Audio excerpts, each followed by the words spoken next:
mən səhər musiqiyə qulaq asıram, halım yaxşı olsun. Özümü yaxşı hiss edirəm. Amma bu, bir il sonranı görmür.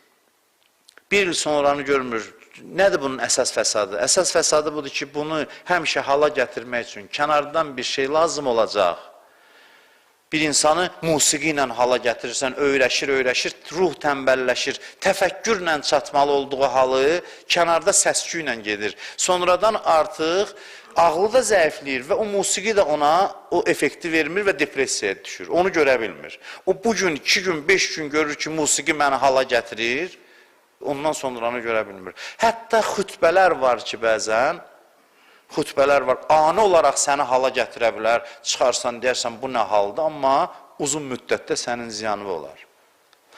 Mən bacararam bəzi sözlər danışım ki, hər dəfə cəmaat halla ayrılsın, geçsin, amma bəzən bu xəyanət olur insanlara.